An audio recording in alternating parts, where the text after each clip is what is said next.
Well, hey everyone, how we doing out there today? This is the Flip Flop Investor Show, and I am your host, Todd Bayer, the Flip Flop Investor himself. For those of you that don't know, we get together every week and talk about real estate investing here in the Inland Empire.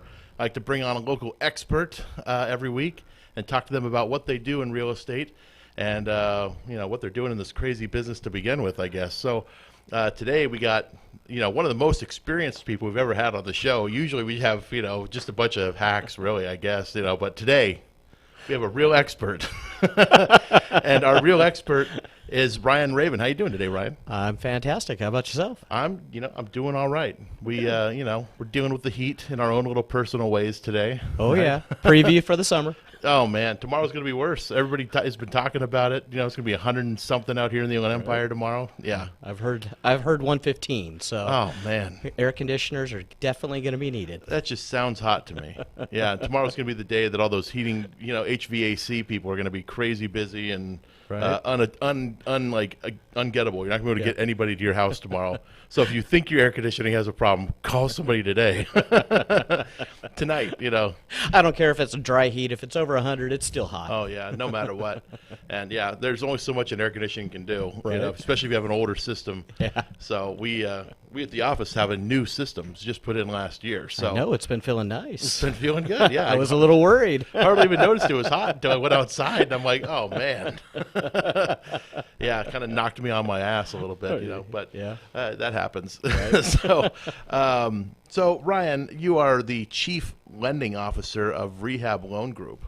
Yes. But you come from a long line of lending. This isn't, the hard money business is new to you, I guess, but it's not, it's not new to you, but it's you're new to the company. I'm going back to my roots. It's where I started. That Really? was actually my first job as a loan officer was hard money. Back in the day, back in what was that? 89. Okay. 89 and 90, lending out at 18%, 18 points, and Oh man. That was when it was really hard. Yeah, that was extremely hard money. That's back alley hard. Yes. Guido came out to collect the payments. Yeah, hey, got to get it somehow, Right? Yeah, and payments were being made in cash, I would imagine. Sometimes. Yeah. Yeah, not these days. The hard money world today is very soft money looking. Very much so. And it's funny because back then, whoever heard of a credit check, for a hard money loan? Oh, I know. Whoever heard of most of the things that hard money lenders do now, like, automated payment systems, online payment platforms. I mean, it's a very coddled version of hard money nowadays. It is. And, it's funny because, hard money in the back of the day, you'd say, I'm Ryan, I want to do a loan. What can you give me? And some guy would make a loan to you, and it was pretty simple. They'd record a deed of trust on the property, and, everything was good. But now you got all these regulations in the way, and all the Dodd-Frank and Dodd-Frank, RESPA, TILA, man. People have to know what they're signing up for now. So you have to tell them Guido will be at your doorstep every Thursday. 5 days late. Yeah, exactly. On the fifth day late, he will bring a friend with him. We don't know his name yet, but we may never know his name. Never. No, so the hard money loans, there's a lot of people out there that like to buy property with hard money. Right. And hard money is, it's really one of the better methods, I would say, for a new real estate investor or somebody even that's on a bigger scale to do deals, to do flip deals, because not everybody just has hundreds of thousands or millions of dollars sitting around in their checking account ready to get deployed at any moment, right? Right. Once you're done with the cash in your account, you've got no more left over to finish the rehab or go out and acquire more properties. Or eat, And eating's, that's nice. Yeah, I like always eating. Nice. Yeah, I like eating as a couple you can times tell. a day. Yeah. Oh man, don't look at me. So let's kind of go through a little bit of since we went through the history of hard money already with the with the back alley talk and everything. Let's go through the reality of hard money these days. It's nothing like that. I don't it never really has ever been like that. I'm sure in 1989 you weren't really sending a finely dressed Italian gentleman to people's homes to collect payment. No. Yeah. We were leaving that up to the casinos. Oh, nice. Yeah, that was still going on at that time. So the way you kind of go about it now is very typical to a mortgage, really. I mean, it's going to be less documentation. Much less. So you don't need It's birth much more certificates an for your kids. asset-based loan that we're relying on the value of the property to be there from the time you purchase it all the way through until you sell the property. And pretty much, if you can't get a hard money loan, you probably shouldn't be doing the deal. That's probably red flag number one. Yeah, exactly. If not more than one red flag before then. Yeah. It's a good way to double check your numbers to make sure that hey, you got a deal, and if the hard money lender's willing to give you their money, you just might have a deal. Yeah, and that's the thing, and I've heard that's like some of that old investment advice that if you can't convince 5 people to do something, you probably shouldn't do it. Right. And yeah, hard money lenders are good people to kind of run your deal through, because if they're going to be putting their money into your deal, it's got to make sense to them too. Sure. Sure. I remember one of my first partners, he used to tell me, like, when I try to pitch him a deal, like, this is going to be a deal, but it's always that but, right? It's Right. like all this other stuff we got to do to this place. And he would always tell me, like, if I got to stand on one leg and kind of tilt my head to the side to make it look like a deal, I don't want to do it. It's got to be pretty obvious from the get-go that it looks like a deal. So, and a lot of new people have a hard time with that, I think. Right. 'Cause- absolutely. Yeah, they just got this deal, and it's like this precious deal. They want to hang on to it. They're going ring shopping with it, like they're about to get married to this deal. But you're like, look, man, it's not really a deal. They fall in love with it, and they're like, they just know it's a deal. Just know it's a deal, except for, the extra rehab that they really need, and, Right. all the little extras that come into handy. We're forgetting come into about that play. illegal addition off the back of the house. We're Right. forgetting about a lot of things when we're, yeah. Or the AC that it isn't working and has Yeah. to be repaired that Or you thought doesn't- was going to work. or doesn't have it all. Right. Oh, man. Yeah, we've had to do some of those. We actually did one not that long ago, and nobody noticed this. The house we did in Bloomington, we did this house, just kept doing it. It was in the wintertime, so nobody ever thought to turn on the air or heater because it never Sure. got that cold in the winter either. So, we're going along it, and then at the very end, we're doing our final walkthrough, and I'm like, where's the thermostat? And I'm looking for the thermostat. I wasn't even looking at, like, to see if there were vents anywhere. I'm just looking for the thermostat to see if we put one in. I want to see which model we put in. That's actually all I was doing. And lo and behold, there was no thermostat. And then as I did further inspection, I realized there's no air conditioning vents. And then I look around the house. I'm like, there's no air conditioning anywhere. So, The "Are you need one too" model. yeah, exactly. So I told our contractor, I'm like, hey, man, we don't have an air conditioning here. And he's like, well, that's going to be kind of tough to do. So I'm like, well, explain tough to me. Like, how tough is this going to be at this stage? And obviously it was going to be very tough. We ended up doing mini split systems, Right. throughout the house because Yeah. it's That's kind a of good an easier, option. Yeah, it's an easier way to do it. Right. But still had to lay a little money out at the end that we didn't expect to at the beginning. Of so, course. but it was still a good deal. Right. Those are all the things you got to plan for when you're in the process of doing a flip. You got to plan for those little overruns and those little things that you Yeah. miss here and there, and make sure that you get the deal at the right price. And Yeah. Now, so when people are doing their hard money loan, you're going to want to try to get your rehab built into it. I'm sure most people want to, Of course. you're going to want to borrow money to purchase the property first of all, and then you're also going to want some money to do the renovations on it. And nobody I know of right now is doing 100% financing where you can get all the money you need to purchase it and all the money you need to rehab it. Unfortunately, no. Yeah, not at the moment, and when they do, that might be a sign of a different economy that we may not want to be a part of. Who knows? Right. I think we've seen that one before. Exactly, yeah. That was a good time back in 2006, wasn't it? Free money. Oh, man. Yeah. The ninja loans. But, So most of the time, hard money lenders are looking at the equity position. So they're looking for a little what's called skin in the game. Mm-hmm. So they want the investor to have a little bit of money into the deal just in case something goes wrong. That they're not just going to walk away Right. at the end of the deal and not pay back the lender. So of course the lender wants to be paid back. We're not in the business of taking back houses, but if we have to, we've built in the equity position that it won't hurt us if we have to. which So we've had to do.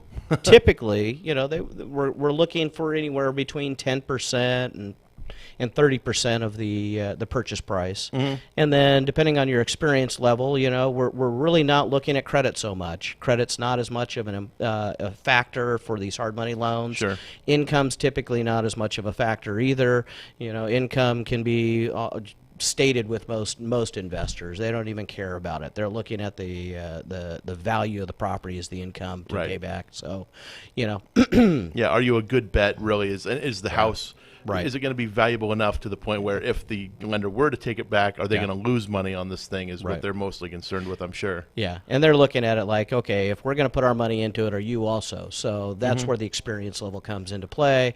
Somebody who's experienced, we understand, you know, you want to put as little capital into it so you can put it into the next deal or go acquire, you know, 2 or 3 more deals with Right. the capital that you have. So, you know, for that kind of a guy, we're looking at 10% down. But, you know, somebody who's brand new, never done a deal, you know, you're probably going to need closer to 30-35% down. Yeah, that Yeah. unless you got some family or friends that are really confident in you, and you know will put up that other And hopefully 20 you to do. 30%. Yeah, and hopefully you do. You know probably do actually.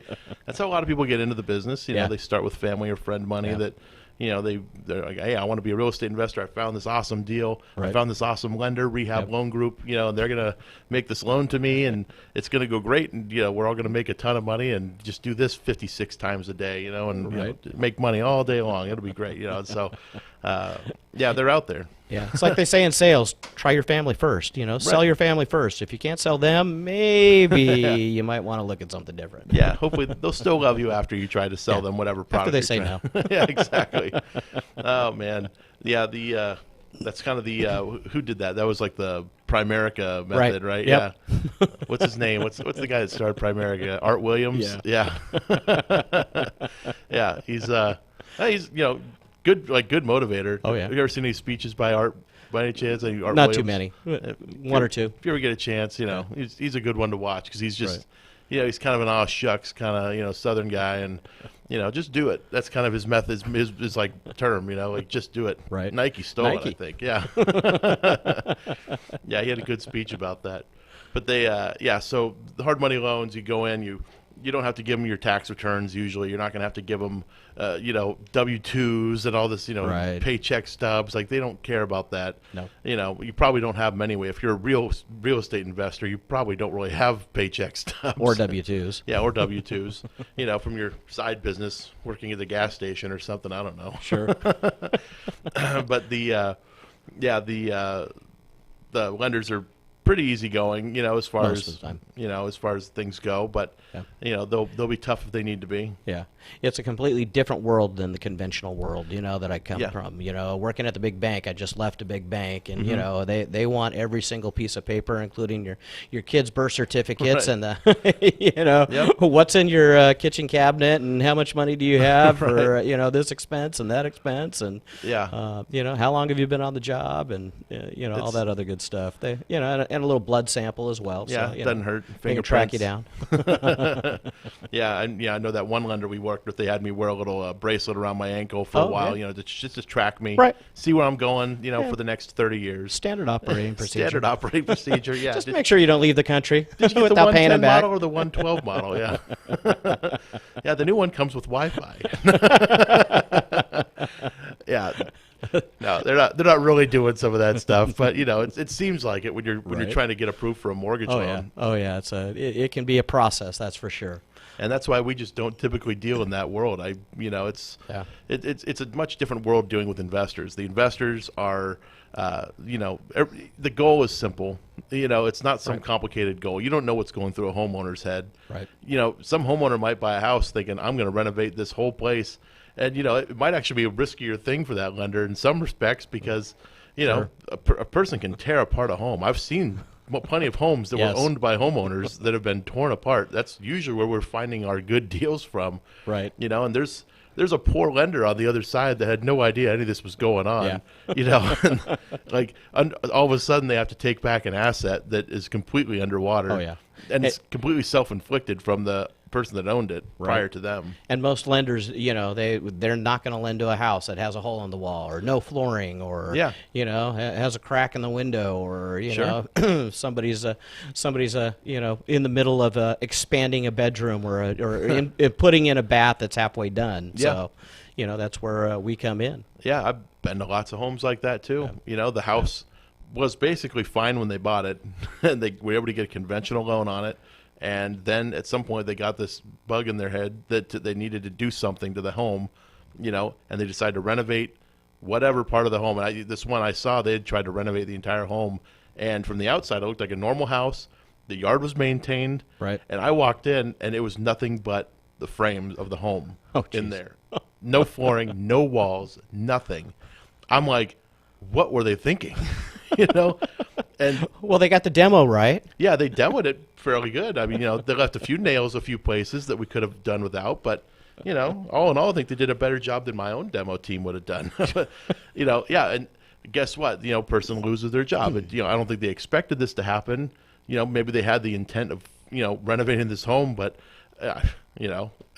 that lender that now owned that property after they, lost it at foreclosure, it's kind of amazing that one didn't get bought at the auction, honestly, because it looked good from the outside. Right. So you would have no idea that it looked like that on the interior, which is rare. Walk in and what? Where's the house? Where's the rest of the house? So that one was one that it was pretty fun. We didn't end up buying that one. No. The bank didn't take our offer, and I suspect it's because the bank didn't actually believe that was the house on the inside. Right. Yeah. A lot of them at that point they don't know. They haven't sent an inspector out yet until they actually own it and they've Right. done the foreclosure and all that, and then that's when they realize just how much of a loss they're about to take. Yeah. So, I've seen some terrible stuff homeowners have done, and I don't know. It's not. I mean, obviously, mortgages are probably the safest, thing that a bank lends on. Yes. Yeah. But, stuff does happen. Yeah. And Most people stop paying their car or their credit cards long before they stop paying their mortgage. So usually the mortgage is the most secure asset. yeah, usually, Yeah. but Usually. there are things that happen in the economy which we have seen, which can prevent that from being the case. But Right. that was the risk they were willing to take. Yes. So that was kind of where you came from. Most recently was you were working in the conventional world, and I'm sure you've already seen some differences. That like paperwork side of it Oh, being one of the main paperwork, like the main differences. But working with some of the borrowers, I'm sure is a different experience too. It is 'Cause- it seems to be most homeowners are much less informed typically about the loan process. Also, investors have a lot less emotional attachment. So, Yeah.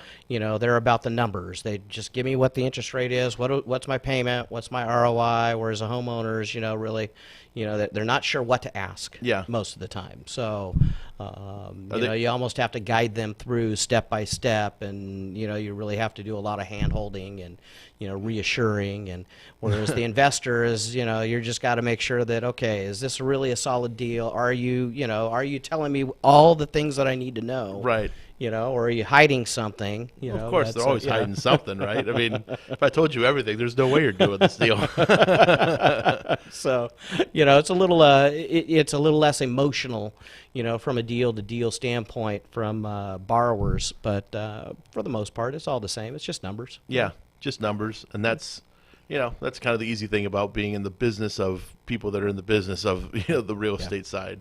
And personally, I don't like dealing with the newcomer, the people that are Right. the homeowners. I don't like dealing with them. That's why I never got my real estate agent license or anything like Sure. that. I never wanted to deal with people that are I'd have to explain every single thing to 20 different times. Right. Have to show them a house, and they go, "Oh, it's got a pink kitchen. I hate it." Oh, Well, you can paint that.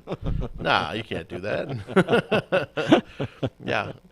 I don't know. Do you think it's because people think that, is it a mentality thing where you just assume that the way that a house comes is the way you got to keep it? I mean, or is it hard for them to imagine that this is going to be theirs? They're going to own this thing and can do anything with it. Is that? I think most homeowners, when they're out looking for houses, they're looking for their dream house. Okay. Especially this day and age with HGTV, Yeah. and they see the fancy kitchen and the the nice tile on the floor and all that. So when they're looking at the houses that are out there, if it's not up to those standards, it's I don't know how to do all that stuff, and it's going to cost me a lot of money. I don't want to have to do any improvement. So. Most of the time, they're looking for something that's already ready to go. So, Right. And Turnkey. that's why turnkey. Which is good, and that's usually the way we deliver them when we're done. That's why a lot of people Right. buy our properties, before they go shop for other ones that might need some work. Yeah. Because I don't know, you've done some home renovations of your own, and it's tough. Like you go to the Right. tile store and you want to pick out those tiles you saw on HGTV that looked really good on that backsplash, but then you need to get the countertop, the quartz countertop that they had on the show, and then you're thinking, well, okay, these are at two different completely places. I got to go one place to get the tile, and I don't even know if that's going to match up with the countertop. Right. You have to go back and forth to these places and get samples and lay them out in your kitchen to see how they're going to look in your lighting situation that you got. Yeah, exactly. And then you're like, okay, well now the floor's not going to go really well with what I got, so it's. And then trying to find a contractor that'll actually do it on time and when they say they're going to. Right. Oh man. And contractors are tough to find right now. Oh yeah. Because they're busy. There's a lot of home renovation stuff going on for regular folks. A lot of construction going on. A lot of renovations for investors going on. Yeah. So it's tough to pin down the good ones at the moment. Yeah, and here in California, we got hit so bad with the downturn, and construction came to a halt. So all the guys that had real experience, were without a chair for a job, so to speak, back in the day. And so now, a lot of them have found new jobs, new trades, and they're either a truck driver working for Amazon, or they've left the state for work and employment. So we've got a small pool of qualified, experienced contractors out there, and it definitely shows when you're out shopping for one these days. Yeah, I know a lot of people. I mean, before the crash, construction had made up somewhere, I think it was around 20 to 30% of our local economy in the Inland Empire. Right. And then, but then once the crash happened, logistics became a new thing, and that's now 20% of our economy, and construction's 20% of the economy, which means we lost other job sectors. Some of the other ones have shrunk also. Absolutely. As a result. But 40% of our local economy is logistics or construction. Yeah. And that's big. So if, Right. If Amazon were to go offline, that would damage our local economy seriously. Yeah. So keep buying stuff on Amazon, folks. Yes. It's really helping. Easy button.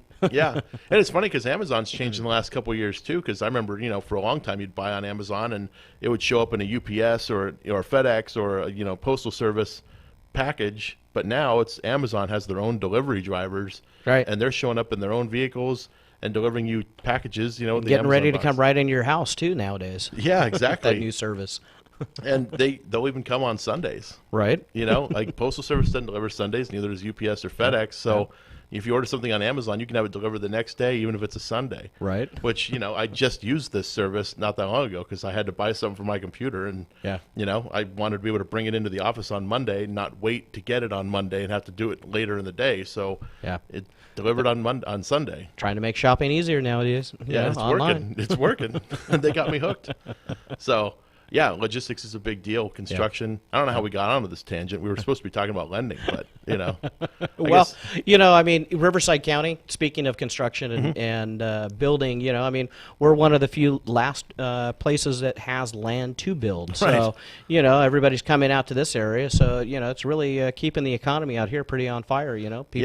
People can't afford L.A., Orange County, so they're moving out here. So there's a lot of potential here in the Inland Empire. Yeah. Even when some of the rest of the country might start slowing down, we'll probably still see some growth and some appreciation here in the Inland Empire. That's why it makes a great place to invest right now. Yeah, we just need to build about 5 or 6 more interstate highways to make it east and west, a couple north-south ones. So it's not a 3-hour drive to Orange County man, in the middle of the day, even on a Saturday. Yeah, and it's funny because when they put the fast track in, like on the 91 freeway, when they put that in, I remember a lot of people thinking, like, we don't need a toll road here in California. Right. It's going to fail. This thing's going to be terrible. But now they're charging $20 one way. Yeah, and I think they're doing just fine. I think so too. Never looked at their books or anything, but I think they're doing all right. Right. I'm sure. Yeah, that was a good move on their part. And plus, now there's other fast track locations like in LA off the, I want to say it's the 10 freeway or something like that. You can also use it. Yeah. Pretty cool. No, it's not the 10. Or the 105 or 105 sounds like it. Or no, maybe it's the 110. The 110? I don't. They're out there somewhere. Anyways. If you know, send us an email here at KCAA Radio. We'd love to hear that. Love to check it out. So yeah, the lending side of things is back on track. Yeah, back on track. That's what you're. Who are you? No. So the like some of these like homes you've dealt with on the hard money side. you're used to seeing the really ugly stuff. Right. What's ugly to you? Like, what do you see that's ugly? Well, I've heard one investor that says he doesn't like a house if it doesn't smell like cat pee and have trash that's piled up to about his knees and having to walk through it. So, I mean, back in the day, my dad had one house that was in Muscoy, of all places, and that would have probably qualified for one of the ugly houses for sure. The windows were all boarded up, and when you walked in, there's a feces on the floor, and the toilets are broken out, and there's pretty much nothing there that's going to be reused. Yeah. You're just going to have to go re-gut the entire house, kind of like the house that you saw, fine on the outside, only this was not fine on the outside, too. Yeah. So it was all bad all the way around. seems like most people are looking for, most of the investors that are out there, it seems like they're buying the ugliest house in the block and, trying to make it the nicer house on the block, and that's the most popular. But, most of the other houses that fall somewhere in between there usually are a little overpriced in this market right now. It's funny because I was just telling Tyler at lunch, I was telling him about a house in Muscoy that fit that description. Oh, okay. Except we found a woman in the Could house. be the same one, just back in the condition again. Could have, I don't know. They had a small fire in it. I suspect it was from drug production. Right. They didn't say that anywhere on the listing or anything, but I suspect they were producing some kind of drug in the house, and that caused a small fire. But it was subsequently boarded up, and then some people had moved into it after they had boarded it up, and proceeded to use it as a bathroom. That place was probably could have contributed to the fire as well with the heating. Yeah, you never know. I didn't ask. Campfire on the inside. I didn't do an interrogation of the people in the house, but we didn't end up buying that one either. That one was one of the ones that it was so bad that we were just kind of like, where do you even start with this thing? Right. How much are you going to pay me to take this one? Yeah, exactly. Yeah, that one was bank owned, so it definitely wasn't your dad's place. But that was funny. It's just funny that you say Muscoy because that's my only Muscoy story. Oh, really? I don't think we've ever bought anything else in Muscoy. Yeah, I've kind of avoided that area myself. Yeah, I think a lot of people do. Yeah. There are nicer spots in San Bernardino, believe it or not. There are. Yeah, Muscoy. You got potential out there, Muscoy. Right. Let's make something happen. Yeah. You got horse property, which is a nice thing to have. Out that way. It can be nice. Norco. Look at what Norco did. They got horse property. Yeah. But yeah, so I don't want to badmouth Muscoy. They're on our primary, marketing right here. I mean, they're just down the street from the radio station. They sure are. We can go stop by Muscoy on the way back. Go say hi to some folks there. Go say hi, pick up a few properties. Yeah, sure. Why not? They're giving them away out there. Right. But hey, there's a place for investment anywhere. I remember. When I first kind of got into the business, a lot of people were talking all kinds of stuff about Compton and like Southgate, Watts. These are areas you didn't want to get into as an investor. But, as soon as we were done with the rehab there, we had multiple offers. Like you couldn't hang on to these things if you wanted to. Sure. Everything was coming in way above asking price. And the funny thing was is the appraisals were coming in. Like, I remember we made an extra $40,000. Just in appreciation? And I wouldn't even call it real appreciation. It was just there was nothing else to buy. Nobody else was renovating homes in Compton, and so we kind of had like a small little corner of the market for like a few months there. Nice little $40,000 niche, huh? Yeah, it's not bad, and it's still crazy there. Like I just talked to somebody who just did a deal in Compton, and I want to say they sold this regular 2-bedroom, 2-bath house in Compton for like $800,000 or some ridiculous price. Eesh. And I'm like, I was kind of raised in these, this time when you hear about Compton on the news. It was never a good place to be doing any of these things, but they've done a lot to improve the town. Right. And I guess, when you have prices like that, I mean, the riffraff can't even afford to live there anymore. Right. So I that's gentrification for you. But, right. It happened in New York too. I mean, you talk about Brooklyn and, some San Francisco. Harlem. Yeah. San Francisco. Certain. Yeah. It happens all over. Right. That's what happens when you live in these coastal states, Right. So, either there's less riffraff now or they're moving somewhere else. I don't know. Yeah. Right. You know, I don't know if you know much about the gang activity or anything in California, but I've heard. you stay here up and on there. it. Yeah, You know. go check in every It's once a in a hobby while. of mine. Yeah, you know. just You know. show up at a gang, hang out. Like, hey guys, how's it What's going? happening? What's your gang attendance looking like these days? Are you guys Is it up or growing? down? Yeah. Growing or getting A smaller? little more armed, a little less armed. Yeah, exactly. How armed are we? You know, is everybody carrying 2 guns now? Yeah. I Right. don't know. It's yeah, I don't know. There are experts on this stuff, you There know. are. Yes. I'm just not one of them. But yeah, we've been in Heck, plenty. I remember when, properties here in the Inland Empire were, 125 was an average purchase price Sure. out here, I Yeah. mean, going from that to, Compton at 900,000. It's like, whoa. Yeah, what whoa, happened? What happened? Yeah, and that was an area that I know plenty of people wouldn't want to step foot in there into Compton, but Right. we've been in, and you can tell there's gang activity still Right. prevalent in those areas, but for the most part, I feel like if you just kind of keep to yourself, you're not there for that. It's pretty safe to do a deal there, but. Yeah. Do that at your own discretion, of course. Don't Right. just run out there and do it because some guy on the radio is talking about it. Don't put your life in danger. Yeah, don't put your life in danger. Please don't. And if you do, don't say I told you to do it Right. because I didn't. Yeah. But yeah, as a regular lender, you never really see these houses. You're never going to them, right? I mean, you're not.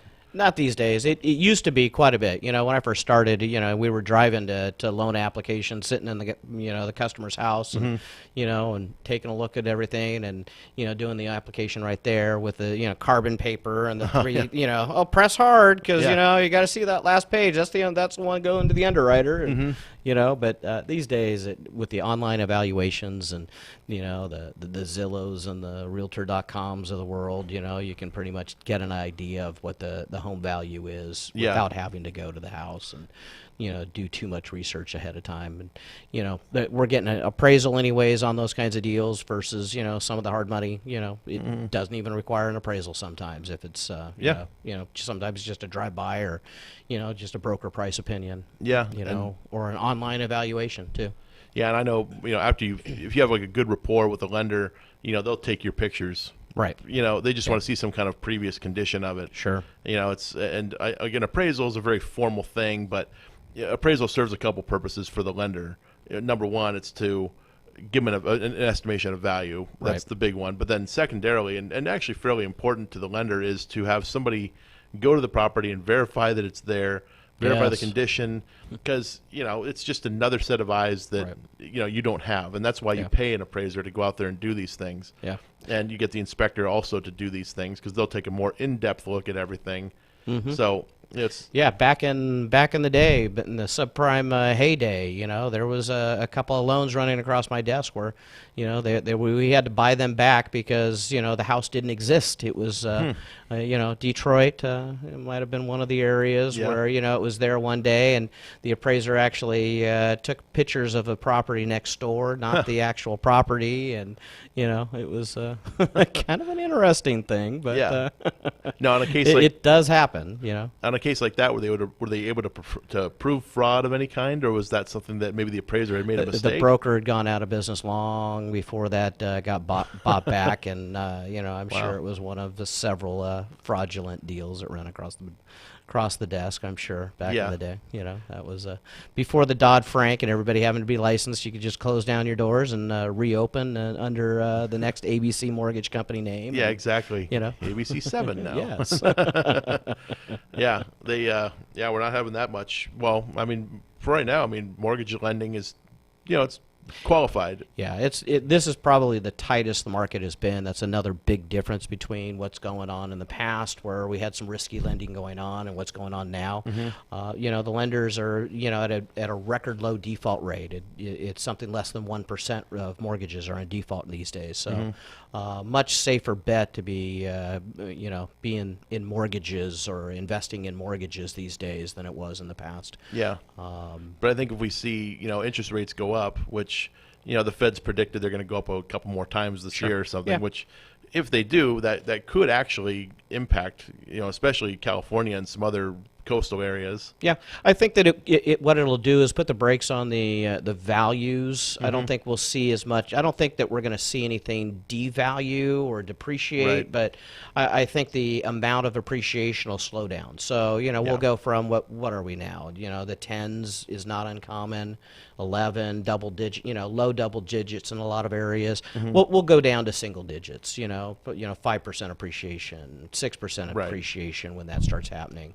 And you'll see, the affordability factor coming into play much more. Oh, yeah. And the ability of people to list their house at top value at that point is going to start coming into play. Yeah. Instead of it being a seller's market the way it is right now, it'll turn much more into a buyer's market at Sure. that point. But still, we're still in record low interest rates these days. I've been lending for about 30 years, and in the mortgage industry as a whole, looking back over the last 30 years, a normal market and a normal interest rate falls somewhere between 6 and 8%. So Right. when people start telling me, 5%, oh my God, we're going to get up to there, it's so high. I'm like, I'm looking back on, no, it's not. It's still, a pretty good rate. I mean, Yeah. come on. It's funny When I 'cause- first started, I remember saying, congratulations, I can get you single digit on that refi interest rate. 9.95. 9.99 instead of your 12. Yeah.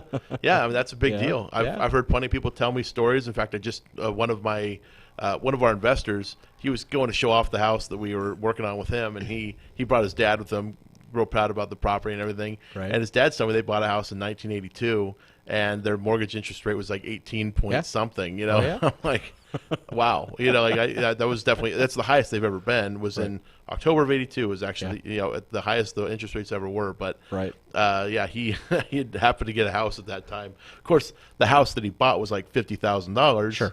And it was in Los Angeles somewhere. Right. But still, an 18%. I mean, I did the math on my financial calculator there real quick, and I'm like, so your payment was about, I think it was something like $1,200 or $1,300 somewhere in there that he Yeah. was paying. Yeah. He was like, yeah, it sounds about right. Right. And I'm like, wow, that's a big payment, especially because For such a small loan amount, yeah. it's when you take into the loan amount, but for a house payment, Yeah. $1,200, that's a pretty low mortgage by today's standards. Oh, today's standards, people would do backflips to get that kind of a payment here in Southern California. Yeah, exactly. If you'd like a $1,200 mortgage.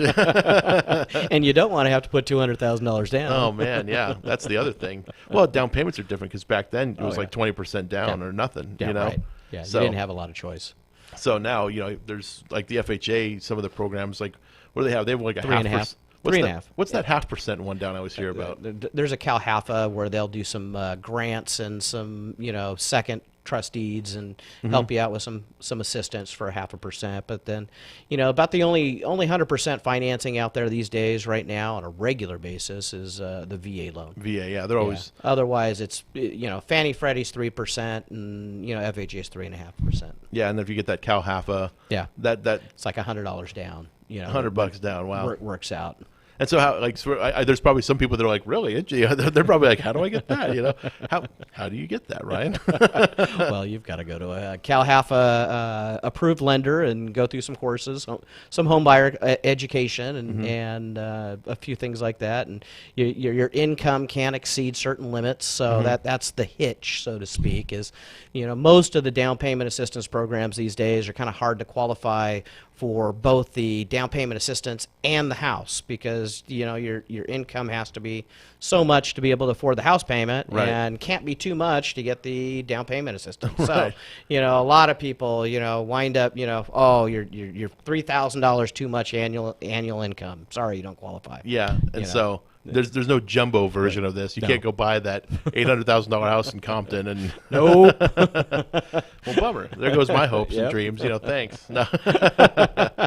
Yeah, but I mean, Just gonna have to flip a couple extra properties and get that 10 to 15% down. that's what it's going to be. That's what it's going to have to be, I guess. Well, 3% down though. You're talking on a $300,000 home right now. What is that? 30 grand? Or No. That's only sorry. about 11,000. Yeah, I'm doing 11, bad 12. math. Yeah, I don't bad know math. where I even came up with that number. That wouldn't even make sense. That's as I'm going 10%. back. Yeah, that's 10%. Yeah, exactly.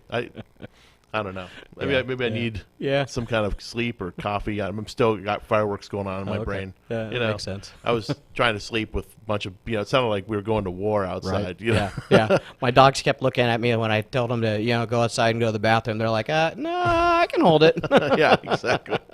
Yeah, it was. It's funny because because I live in Riverside County, right? So Right. I'm like everywhere I drive, there's all these signs saying fireworks are illegal in Riverside County, and Right. it just didn't seem like that. No.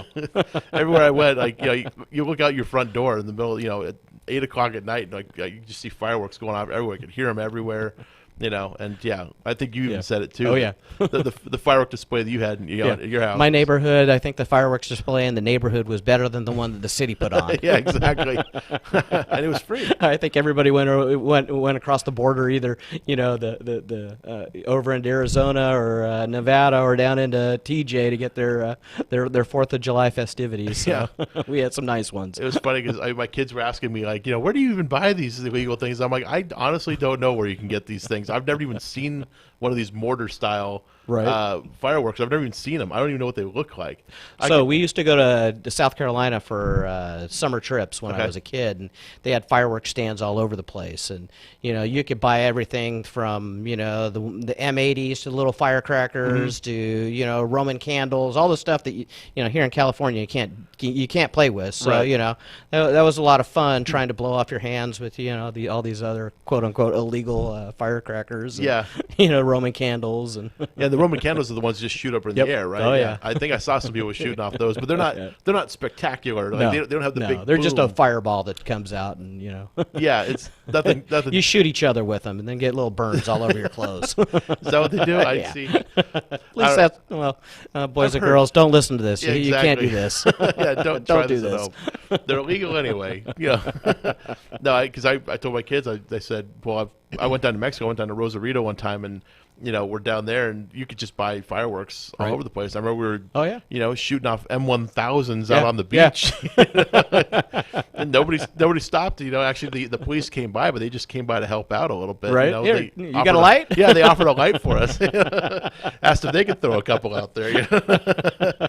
Yeah, it was a little different. Just a little. But I wouldn't even know what those. I've heard of them.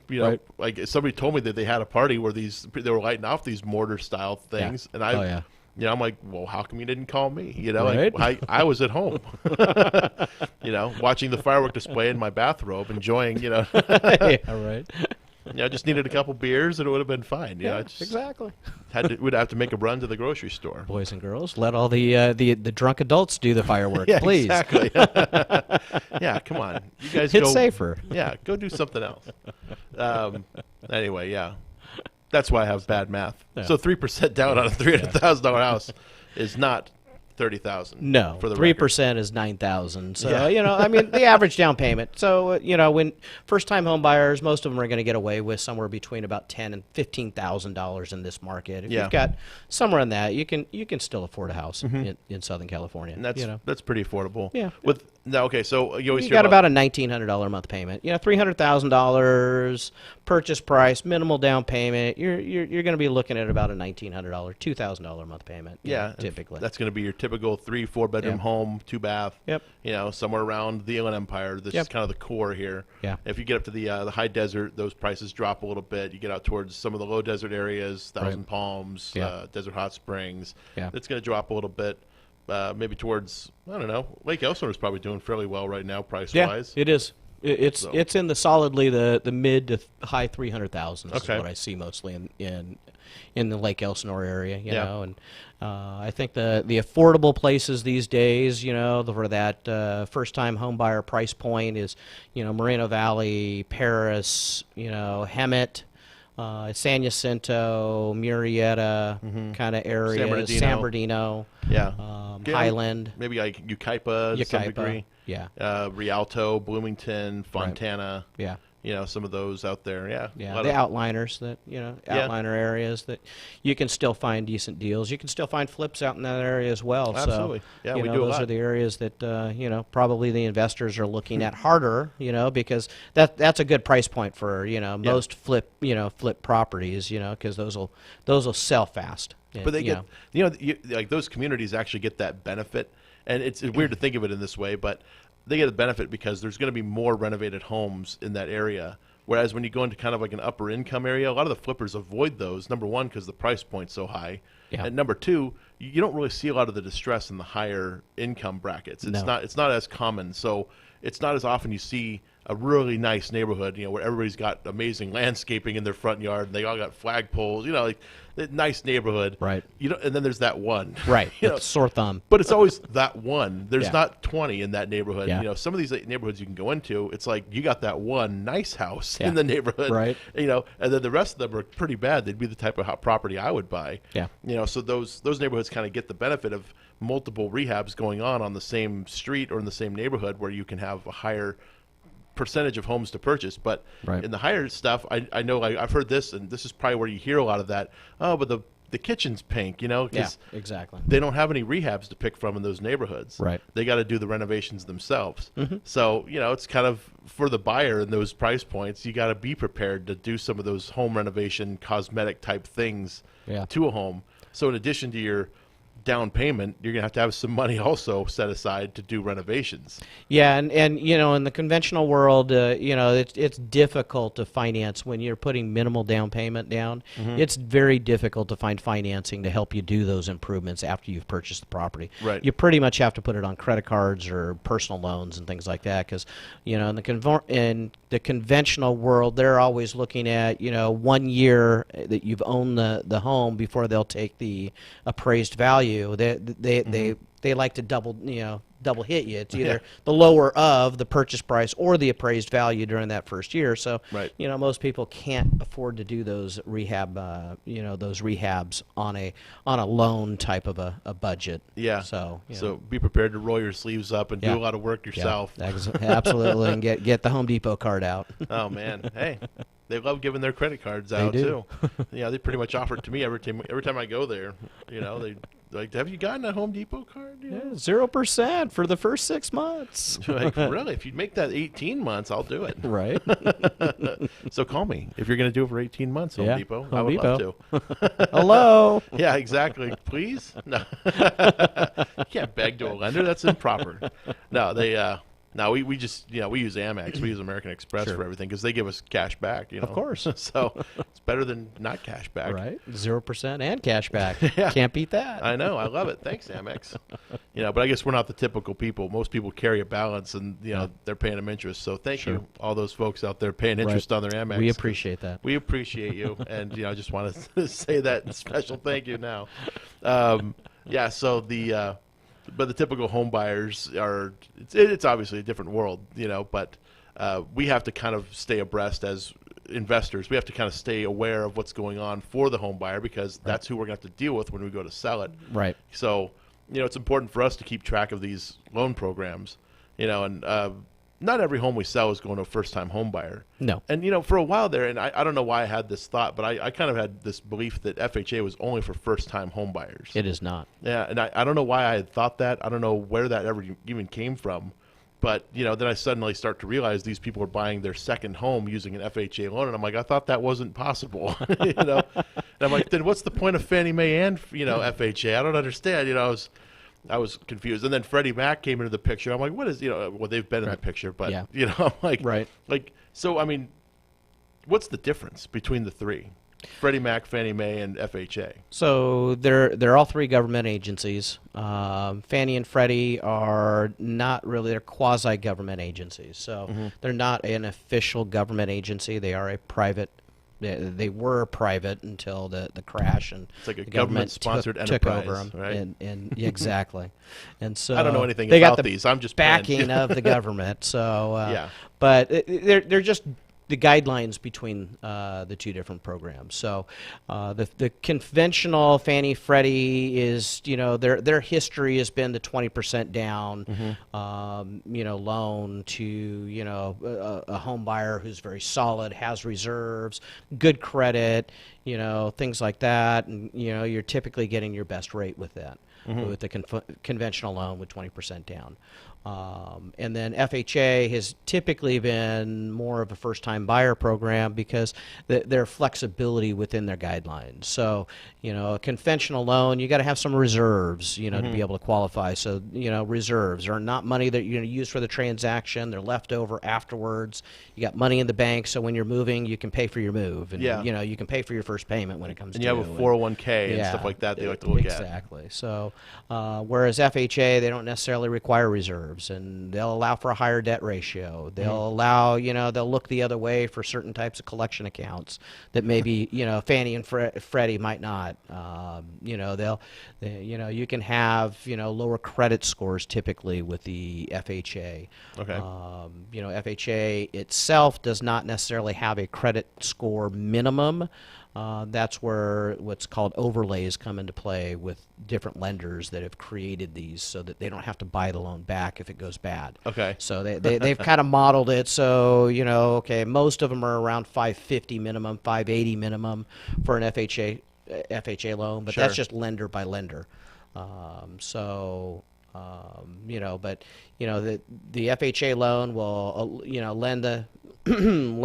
lend up to 96.5%. They'll put mortgage insurance on that just to make sure that if you don't make payments, they've got an insurance fund to help with, foreclosure process and taking losses and stuff like that. It doesn't protect the borrower whatsoever, only the lender involved.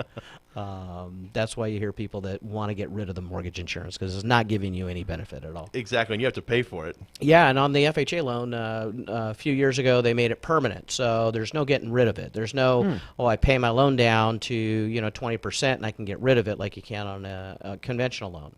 So you're paying MI the entire time, entire duration of an FHA loan. Until your very last payment on an FHA loan these days. Now, is that some kind of like a sliding scale of it's based on the loan amount every year. So it's always going to be the same payment for the duration of the loan. Not quite. It's based on the loan amount. So as the loan amount's going down, the amount of the insurance that you pay is also going down. Okay. But it's pretty static for the first 15 years. Well, yeah, because your balance doesn't go anywhere the first 10. Right.